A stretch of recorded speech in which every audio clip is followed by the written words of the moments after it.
السلام عليكم ورحمة الله وبركاته. نحمده ونصلي على رسوله الكريم أما بعد.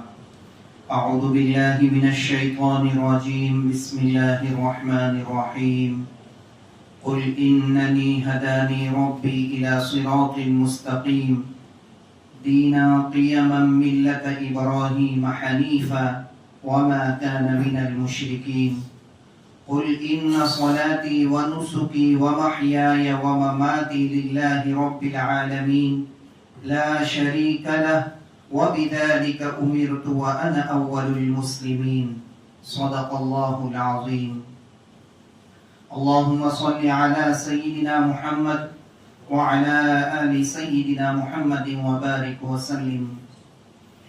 محترم دوستوں اور بزرگوں، عید قربان قریب ہے. اس عید سے حضرت ابراہیم علیہ السلام کی یاد جڑی ہوئی ہے. اس لیے مناسب معلوم ہوا کہ مختصر طور پر حضرت ابراہیم علیہ السلام کی سیرت کے چند نمایاں خصوصیات پر روشنی ڈالی جائے. قرآن مجید میں پیغمبروں میں حضرت موسیٰ علیہ السلام کے بعد سب سے زیادہ تذکرہ حضرت ابراہیم علیہ السلام کا آیا ہے. مختلف پہلوؤں سے ان کی بڑائی اور عظمت، ان کی دعوت و تبلیغ اور ان کے دلائل، ان کی سعی و جہد اور ان کی قربانیوں کا ذکر کیا گیا ہے. ان کی حیات طیبہ کے 4 پہلوؤں کو قرآن نے خوب نمایاں کیا ہے. حضرت ابراہیم علیہ السلام کی ایک خصوصیت قرآن نے یہ بیان کی ہے کہ وہ توحید خالص کے علم بردار تھے. ہر شائبہ شرک سے ان کا دامن پاک تھا. وہ ایک ایسے خاندان میں پیدا ہوئے جس میں ان کا باپ خود شرک کا علم بردار تھا اور پوری ریاست اور پورا علاقہ شرک میں مبتلا تھا. حضرت ابراہیم علیہ السلام نے اپنے باپ اور اپنی قوم کو مختلف پہلوؤں سے سمجھایا کہ اللہ تعالیٰ اس دنیا کو تنہا چلانے والا ہے. اس کے ساتھ کوئی شریک نہیں ہے. اگر آدمی اس کے ساتھ شرک کرتا ہے تو اس کی کوئی بنیاد نہیں ہے. ایک رات حضرت ابراہیم علیہ السلام نے ایک ستارہ دیکھا. ستارے تو وہ ہمیشہ دیکھتے ہی تھے، لیکن غالباً وہ ایسا ستارہ تھا جس کی ان کی قوم پرستش کرتی تھی. حضرت ابراہیم علیہ السلام کی قوم ستارہ پرست تھی اور اس کے نام سے اس نے بت بھی بنا رکھے تھے. قرآن کہتا ہے کہ انہوں نے ستارہ دیکھا تو اپنی قوم سے کہا کہ ایسا معلوم ہوتا ہے کہ یہی میرا رب ہے. حضرت ابراہیم علیہ السلام نے فرمایا، ظاہر ہے حضرت ابراہیم علیہ السلام کبھی شرک میں مبتلا نہیں ہوئے، لیکن مشرک قوم کو سمجھانے کے لیے انہوں نے کہا کہ تم جس کی پوجا کرتے ہو شاید وہی میرا بھی رب ہے. پھر جب ستارہ ڈوب گیا تو کہا لا احب الآفلین، میں ڈوبنے والوں سے محبت نہیں کرتا. یعنی یہ خدا نہیں ہو سکتا اور میں اس کی پرستش نہیں کر سکتا، اس لیے کہ خدا تو وہ ہے جو اس کو روشنی عطا کرتا ہے اور اس کی روشنی ختم بھی کر دیتا ہے. خدا تو وہ ہوگا جس پر کسی کا حکم نہ چلے. یہاں تو صاف معلوم ہو رہا ہے کہ اس پر کسی دوسرے کا حکم چل رہا ہے. پھر وہ کیسے خدا ہو سکتا ہے؟ اور کیسے میں اپنا دل اس سے جوڑ سکتا ہوں؟ پھر اس کے بعد کسی وقت انہوں نے چاند کی طرف اشارہ کیا. ہو سکتا ہے وہ 14ویں رات کا چاند رہا ہو، جیسا کہ بعض مفسرین نے لکھا ہے. انہوں نے کہا یہ میرا رب ہے. حضرت ابراہیم علیہ السلام نے فرمایا یہ میرا رب ہے، یہ زمین کو روشن کر رہا ہے، کوئی ستارہ اس کا مقابلہ نہیں کر پاتا، یہ ہے میرا رب. مگر جب وہ بھی غروب ہو گیا تو انہوں نے کہا اگر میرا رب مجھے سیدھا راستہ نہ دکھائے تو میں بھٹک جاؤں. میرا رب تو کوئی اور ہے، میں چاند کو رب نہیں مان سکتا. اس لیے کہ کس شان کے ساتھ یہ طلوع ہوا مگر کچھ دیر کے بعد غروب ہو گیا. پھر بعد میں کسی وقت انہوں نے اپنی قوم کو سمجھانا چاہا تو سورج کو دیکھ کر کہا یہ ہے خدا. سورج دیوتا کی وہاں پہلے سے پرستش ہو رہی تھی. انہوں نے کہا یہ سب سے بڑا خدا ہے. اس کی روشنی کے سامنے ہر روشنی مدھم پڑ جاتی ہے. مگر جب شام کو وہ بھی غروب ہو گیا تو انہوں نے کہا اس پر بھی کسی کا حکم چل رہا ہے, یہ بھی کسی کے حکم کا پابند ہے. اگرچہ دیکھنے میں معلوم ہوتا ہے کہ وہ ساری دنیا کو روشن کر رہا ہے, ساری دنیا اس سے فیض اٹھا رہی ہے, وہاں کی کوئی طاقت اس کا مقابلہ نہیں کر سکتی اور اس کے سامنے سب کی روشنی ختم ہو جاتی ہے, لیکن حقیقت میں یہ بھی کسی کے حکم کا پابند ہے. اس کے بعد انہوں نے کہا انی وجہت وجہی للذی فطر السماوات والارض حنیفا وما انا من المشرکین, کہ میں نے اپنا رخ اس ذات کی طرف کر لیا ہے جو زمین اور آسمان کی خالق ہے اور میں شرک کرنے والوں میں سے نہیں ہوں. یہ ستارے اور سیارے جن کو تم خدا سمجھ رہے ہو ان کا بھی خالق اللہ ہی ہے, وہی زمین اور آسمانوں کا بھی خالق ہے, اس کی طرف میں متوجہ ہو گیا ہوں. اگر کوئی شخص کسی اور کو خدا مانتا اور اس کی عبادت کرتا ہے تو غلط کرتا ہے, اس لیے میرا رخ تو صرف اس کی طرف ہو گیا ہے اور اس معاملے میں میں بالکل یکسو ہوں. اس معاملے میں میرے اندر کوئی کمزوری نہ دیکھو گے کہ کبھی کسی اور کو خدا مان لو یا کسی اور کی محبت میرے دل میں گھر کر جائے یا کسی دوسرے کی پرستش کرنے لگو. نہیں, میں بالکل حنیف ہوں, یکسو ہوں, جبکہ تم سب لوگ شرک میں مبتلا ہو. تم نے ایک خدا کی جگہ ہزاروں خدا بنا رکھے ہیں, اس لیے میں تم سے الگ ہو رہا ہوں. جن کو تم پوچھتے ہو ان سے میرا کوئی تعلق نہیں. ذرا سوچئے, ایک ایسی قوم میں جو ستارہ پرست ہے, ستاروں, سیاروں, چاند اور سورج کو خدا مان رہی ہے, ان کے بت بنا رہی ہے اور ان کی پوجا کر رہی ہے. ایک شخص تنے تنہا اس کے درمیان کھڑے ہو کر اعلان کر رہا ہے کہ یہ ستارے, یہ چاند, یہ سورج, کیا یہ سب خدا ہو سکتے ہیں؟ ان پر تو کسی اور کی حکومت ہے. میں تمہارے خداؤں سے برات کا اعلان کرتا ہوں. قرآن کہتا ہے کہ حضرت ابراہیم علیہ السلام کی خصوصیت یہ ہے کہ وہ شرک سے بیزار اور توحید کے علم بردار تھے. ہر جگہ انہوں نے کہا کہ دیکھو خدا ایک ہی ہے, اس کی عبادت ہونی چاہیے, اس کے علاوہ دنیا میں کوئی ایسی ہستی نہیں ہے جس کی آدمی عبادت کرے, جس کے آگے سر جھکائے اور جسے خدائی کا مقام عطا کرے. دوسری خصوصیت حضرت ابراہیم علیہ السلام کی یہ بتائی گئی کہ وہ اللہ کے فرما بردار تھے. پہلی خصوصیت توحید پرست, توحید کے علم بردار تھے. دوسری خصوصیت حضرت ابراہیم علیہ السلام کی یہ بتائی گئی کہ وہ اللہ کے فرما بردار تھے.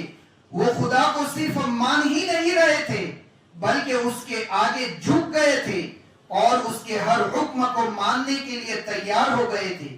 قرآن ان کی یہ خصوصیت بتاتا ہے کہ وہ صرف زبانی دعویٰ نہیں کرتے تھے کہ میں مشرک نہیں ہوں, موحد ہوں, خدا کو ایک مانتا ہوں, بلکہ اس کے ہر حکم پر جھکنے والے تھے.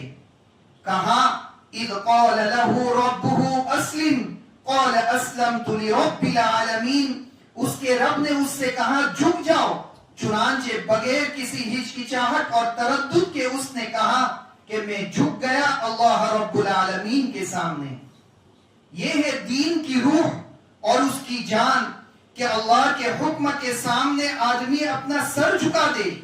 اللہ کو ہر ایک مانتا ہے مگر اللہ کے سامنے اپنا سر نہیں جھکاتا اور اپنی پیشانی ٹیک دے. اس کا رب جس کا حکم دے اس کے کرنے پر آمادہ ہو جائے اور جس چیز سے منع کرے اس سے باز رہے. اب آگے دیکھیے کہ اللہ کے حکم سے خانہ کعبہ کی تعمیر ہو رہی ہے. حضرت ابراہیم علیہ السلام اور حضرت اسماعیل علیہ السلام اس کی تعمیر میں لگے ہوئے ہیں. بہت بڑا کام انجام پا رہا ہے. ساری دنیا کے لیے یہ توحید کا مرکز بننے والا ہے، اس تصور ہی سے آدمی کا سر اونچا ہو جائے گا کہ میں بہت بڑا کام کرنے جا رہا ہوں، کہ خدا نے ہمیں کتنا بلند مقام عطا کیا ہے کہ ہم جس گھر کی تعمیر کر رہے ہیں وہ ساری دنیا کے لیے توحید کا مرکز بننے جا رہا ہے، لیکن تعمیر کرنے والوں میں غرور اور بڑائی کا شائبہ تک نہیں ہے۔ وہ یہ دعا کر رہے ہیں، ربنا تقبل منا انك انت السميع العليم ربنا واجعلنا مسلمين لك ومن ذريتنا امة مسلمة لك، کہ اے اللہ ہماری یہ دعا قبول فرما لے، تو سننے والا اور جاننے والا ہے، اے ہمارے رب ہم دونوں کو اپنا فرما بردار بنا لے، اور ہماری جو اولاد آگے آئے اس میں بھی ایک امت مسلمہ برپا کریں گے۔ یہ فرما برداری کیا ہے؟ یہی اسلام ہے، اللہ کو ماننا اور اللہ کے سامنے جھک جانا، یہی اسلام ہے۔ حضرت ابراہیم علیہ السلام اللہ کے حکم سے بیٹے کے حلق پر چھری پھیرنے کے لیے تیار ہو گئے، تو اس موقع پر قرآن میں ان کے لیے یہ جو الفاظ استعمال کیے گئے وہ یہ تھے، فلما اسلم وتلہ للجبین، باپ بیٹے جب جھک گئے اللہ کے حکم کے سامنے اور باپ نے بیٹے کو پیشانی کے بل لٹا دیا، باپ نے کہا بیٹے مجھے اللہ کی طرف سے یہ اشارہ مل رہا ہے کہ اس کی راہ میں تمہیں ذبح کر دوں۔ بیٹے نے کہا اللہ کا حکم ہے تو اس پر عمل کیجئے، میں گھبراؤں گا نہیں، اللہ کا حکم ہے تو ٹھیک ہے۔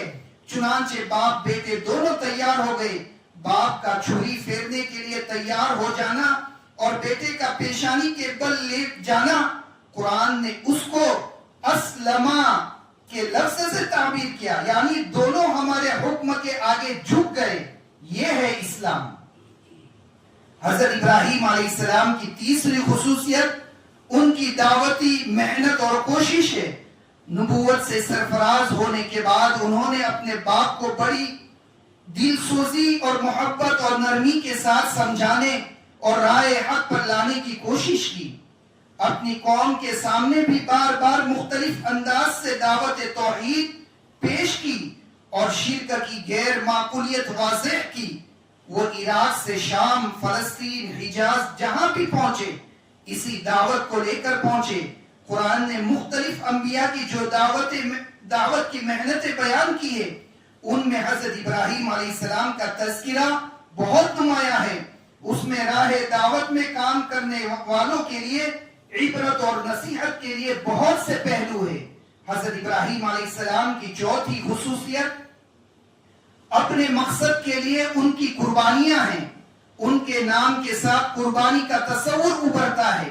ان کی زندگی سراسر قربانی کی زندگی تھی۔ انہوں نے اللہ کے لیے قربانی دی تھی۔ قربانی یوں تو بہت سے لوگ دیتے ہیں، بعض محض اپنے فائدے کے لیے اور بعض بیوی بچوں کے فائدے کے لیے، اس کے علاوہ دیگر دوسرے فائدے بھی پیش نظر ہوتے ہیں، لیکن حضرت ابراہیم علیہ السلام نے جو قربانی دی تھی وہ صرف اللہ کے لیے اور اس کے دین کے لیے تھی، اس کے علاوہ کوئی اور مقصد ان کے پیش نظر نہیں تھا۔ حضرت ابراہیم علیہ السلام جس قوم میں پیدا ہوئے وہ ستارہ پرست قوم تھی، وہ سورج، چاند، ستاروں، سیاروں کی پرستش کرتی تھی، اس نے ان کے بت بنا رکھے تھے۔ حضرت ابراہیم علیہ السلام جس گھرانے میں پیدا ہوئے اس میں ان کا باپ اس وقت کا پنڈت تھا، وہ چاہتے تو بڑے اطمینان کی زندگی گزار سکتے تھے، لیکن انہوں نے باپ اور قوم کی مخالفت مول لی اور کہا کہ جن چیزوں کو تم لوگوں نے خدا بنا رکھا ہے وہ حقیقت میں خدا ہے ہی نہیں، خدا تو کوئی اور ہے۔ گھر کی مخالفت آسان نہیں ہے۔ قرآن مجید نے تفصیل سے بتایا کہ کس بات پر ان کے باپ سے ان کی مخالفت ہوئی تھی۔ انہوں نے باپ سے کہا تھا یا ابتی انی قد جاءنی من العلم ما لم یأتک فاتبعنی اہدک صراطا سویا، کہ ابا جان جو علم میرے پاس آیا ہے وہ آپ کے پاس نہیں ہے، آپ میرے پیچھے چلے میں آپ کو سیدھا راستہ دکھاؤں گا۔ پھر حضرت ابراہیم علیہ السلام نے اپنی قوم سے کہا تم لوگ یہ کس کی پوجا کر رہے ہو، میرا راستہ دوسرا ہے، تمہارے عقیدے، تمہارے مذہب اور تمہارے طریقے عبادت سے میرا کوئی تعلق نہیں، اس لیے کہ تم شرک میں مبتلا ہو جبکہ میں توحید کا علم بردار ہوں۔ انی وجہت وجہی للذی فطر السماوات والارض حنیفا وما انا من المشرکین، کہ میں سب سے کٹ کر اس ذات کی طرف متوجہ ہو گیا ہوں جس نے آسمانوں اور زمین کو پیدا کیا ہے، اور میں شرک کرنے والوں میں سے نہیں ہوں۔ حضرت ابراہیم علیہ السلام کے اس اعلان سے قوم کے تیور چڑھ گئے۔ قوم نے کہا ابراہیم کو یہ اعلان کرنے کی جرأت کیسے ہوئی؟ اس کی سزا یہ ہے کہ الاؤ تیار کرو، آگ دہکاؤ اور اس میں ڈال کر اسے زندہ جلا ڈالو۔ وہ انہیں قتل بھی کر سکتے تھے، سنسار بھی کر سکتے تھے، لیکن انہوں نے سوچا کہ اسے ایسی سزا دو کہ بعد کے لوگوں کے لیے عبرت بن جائے۔ چنانچہ یہی ہوا، آگ دہکائی گئی اور اس میں حضرت ابراہیم علیہ السلام کو پھینک دیا گیا، لیکن اس وقت اللہ کی شان کریمی جوش میں آئی اور آگ ٹھنڈی ہوئی۔ قلنا یا نار کونی بردا وسلاما علی ابراہیم وارادوا به کیدا فجعلناهم الاخسرین، کہ ہم نے کہا اے آگ ٹھنڈی ہو جا اور سلامتی والی بن جا ابراہیم کے لیے۔ انہوں نے اس کے خلاف خفیہ تدبیر کی، لیکن ہم نے انہیں نیچا دکھا دیا۔ دشمنوں کی ساری تدبیریں دھری کی دھری رہ گئی، وہ ناکام و نامراد رہے۔ حضرت ابراہیم علیہ السلام کو اللہ نے بچا لیا، اس لیے کہ ان سے ابھی اور کام لینے تھے۔ اب حضرت ابراہیم علیہ السلام نے وطن سے ہجرت کا ارادہ کر لیا۔ انہوں نے کہا کہ اب میں یہاں سے جا رہا ہوں، اللہ مجھے جہاں پہنچانا چاہے گا پہنچائے گا۔ اس موقع پر وہ دعا کرتے ہیں رب ہب لی من الصالحین، کہ اللہ مجھے صالح اولاد دے۔ آدمی اولاد کے لیے دعا کرتا ہی ہے، جن کی اولاد نہیں ہوتی وہ رات دن دعا کرتے ہیں، لیکن حضرت ابراہیم علیہ السلام کی دعا بس یہی نہیں تھی کہ اللہ مجھے اولاد دے، بلکہ انہوں نے صالح اور نیک اولاد کی دعا کی، اس لیے کہ اگر اولاد صالح نہیں تو بیکار ہے۔ اللہ تعالیٰ نے ان کی دعا کو شرف قبولیت بخشا، فرمایا فبشرناہ بغلام حلیم، کہ ہم نے اسے ایک بردبار لڑکی کی بشارت دی۔ یہ بچہ بڑا ہوا، دوڑ دھوپ کے قابل ہوا۔ اس کے بعد حضرت ابراہیم علیہ السلام خواب دیکھتے ہیں کہ وہ اپنی اس جگر گوشی کو ذبح کر رہے ہیں۔ اس وقت ان کے ذہن میں یہ بات نہیں آئی کہ ارے خواب ہی تو ہے، اس کا کیا اعتبار؟ آدمی سوچ بھی نہیں سکتا کہ وہ اپنی اولاد کو ذبح کر سکتا ہے، لیکن حضرت ابراہیم علیہ السلام نے خواب کو اشارہ الہی سمجھا۔ انہوں نے بیٹے سے کہا بیٹے میں خواب میں دیکھ رہا ہوں کہ تم کو ذبح کر رہا ہوں، تمہاری رائے کیا ہے؟ مجھے کیا کرنا چاہیے؟ حضرت اسماعیل علیہ السلام جواب دیتے ہیں یا ابت افعل ما تؤمر ستجدنی انشاء اللہ من الصابرین، کہ ابا جان آپ کو جو حکم دیا جا رہا ہے اسے کر گزریے، آپ انشاءاللہ مجھے صبر کرنے والوں میں سے پائیں گے۔ اب باپ بیٹے دونوں اللہ کے حکم پر جھک گئے اور باپ نے بیٹے کو پیشانی کے بل لٹا دیا۔ اس پر اللہ نے کہا تم نے اپنا خواب سچ کر دکھایا، اب اس کے عوض ایک مینڈا ذبح کر دو۔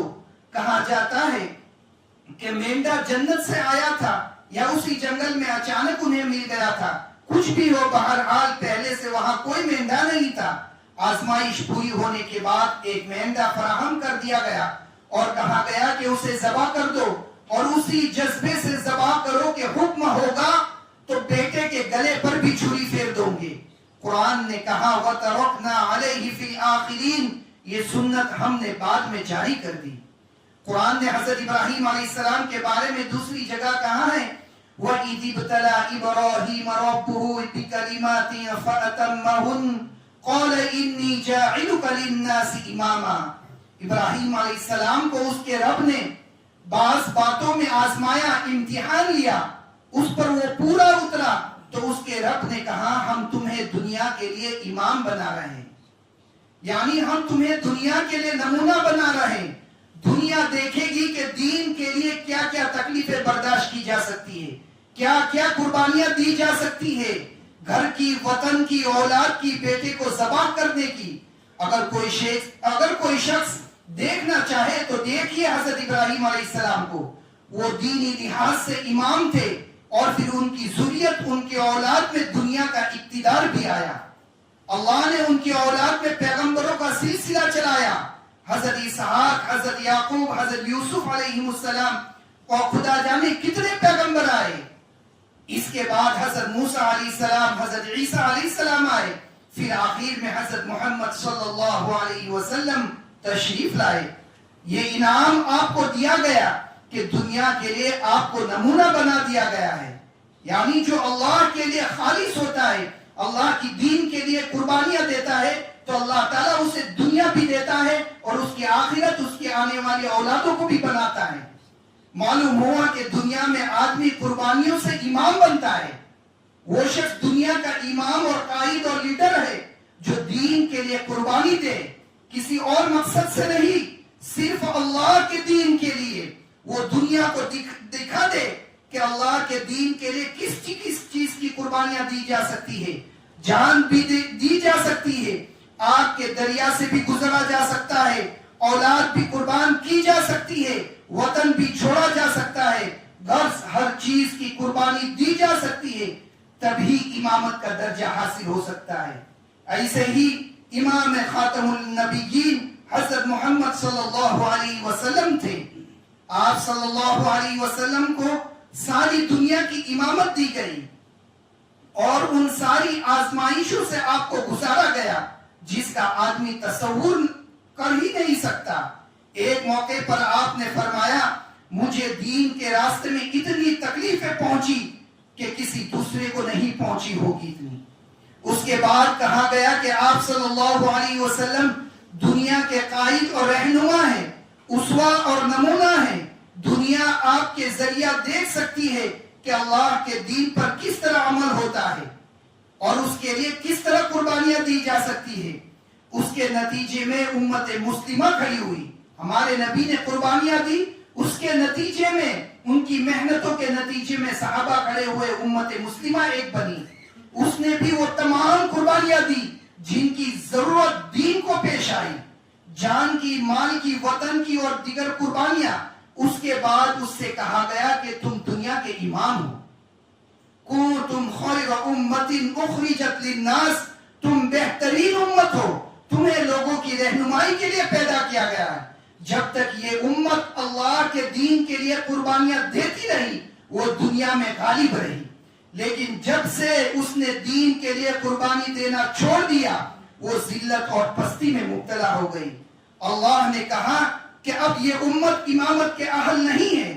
حضرت ابراہیم علیہ السلام نے اللہ تعالیٰ سے دعا کی تھی کہ اللہ تو مجھے امام بنا رہا ہے، میری اولاد کو بھی امام بنا. اس وقت اللہ نے فرمایا تھا لا ینال عہد الظالمین، میرا وعدہ ظالموں سے نہیں ہے، میرا وعدہ ظالموں سے نہیں ہے.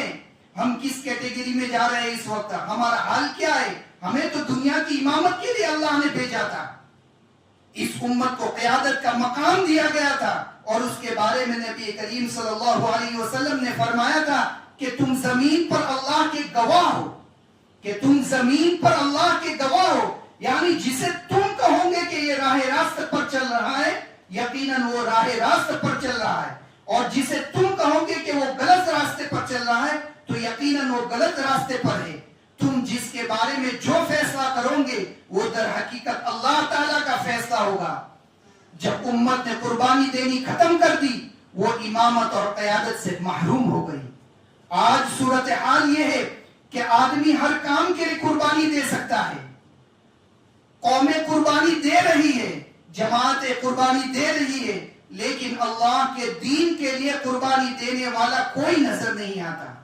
ایسے افراد کو دیکھنے کے لیے آنکھیں ترس رہی ہے جو اللہ کے دین کے لیے قربانی دیے، وقت کی، صلاحیت کی، مال کی، توانائی کی، جو اللہ کے دین کے غلبہ اور سربلندی کے لیے اپنی صلاحیتیں لگا دے. اللہ نے تو وعدہ کیا ہے کہ آزمائشوں اور قربانیوں کے بعد وہ افراد اور اقوام کو امامت کا مقام پر پہنچاتا ہے. اگر آپ چاہتے ہیں، اور کون ہے جو یہ نہیں چاہتا کہ آپ کو پھر دنیا میں امامت کا مقام حاصل ہو، آپ آگے ہو اور دنیا آپ کے پیچھے چلے، آپ رہنما ہو اور دنیا آپ سے رہنمائی حاصل کرے، تو ضروری ہے کہ آپ نمونہ پیش کریں قربانی کا، اللہ کے دین کے لیے جینے اور مرنے کا۔ یہی سبق نبی پاک صلی اللہ علیہ وسلم کو بھی دیا گیا تھا۔ آپ صلی اللہ علیہ وسلم سے کہا گیا تھا قل اننی ہدانی ربی الی صراط مستقیم دینا قیما ملت ابراہیم حنیفا وما کان من المشرکین، کہ اے پیغمبر آپ یہ اعلان کر دیجئے کہ میرے رب نے مجھے سیدھا راستہ دکھایا ہے، سیدھا دین، وہ دین جسے ابراہیم نے اختیار کیا تھا، اس ابراہیم نے جو ساری دنیا سے کٹ کر اللہ کے لیے یکسو ہو گیا تھا اور وہ مشرکوں میں سے نہیں تھا۔ آپ صلی اللہ علیہ وسلم سے کہا گیا تھا کہ اعلان کرتے قل ان صلاتی ونسکی ومحیای ومماتی للہ رب العالمین لا شریک لہ وبذالک امرت وانا اول المسلمین، کہو میری نماز، میری قربانی، میرا مرنا اور میرا جینا سب اللہ رب العالمین کے لیے ہے، کوئی دوسرا اس کا شریک نہیں، اسی کا مجھے حکم دیا گیا ہے اور سب سے پہلے میں اس کے آگے سر جھکا رہا ہوں۔ جو شخص حقیقی معنی میں قائد اور رہنما ہو، اسے چاہیے کہ وہ لوگوں سے کہے کہ اگر قربانی کی بات کرتے ہو تو دیکھو میں سب سے پہلے میں قربانی دیتا ہوں۔ ہر پیغمبر یہی کہہ کر دنیا کے سامنے آتا ہے وَأَنَا أَوَّلُ الْمُسْلِمِينَ، کہ میں سب سے پہلے اللہ کے سامنے اپنا سر جھکانے والوں میں سے ہوں۔ اللہ کی رحمت، اس کی عنایت اور اس کے وعدے ہمارے منتظر ہے، لیکن اس نے یہ شرط لگا دی ہے کہ ہم کو امامت اور قیادت اس وقت حاصل ہوگی جب ہم اس کے دین کے لیے ہر طرح کی قربانی دینے کے لیے تیار ہو جائے۔ اللہ تعالیٰ سے دعا ہے کہ اللہ تعالیٰ ہم سب کو اس کے دین کے لیے قربانی دینے کے لیے توفیق عطا فرمائے۔ آمین وآخر دعوانا الحمدللہ رب العالمین۔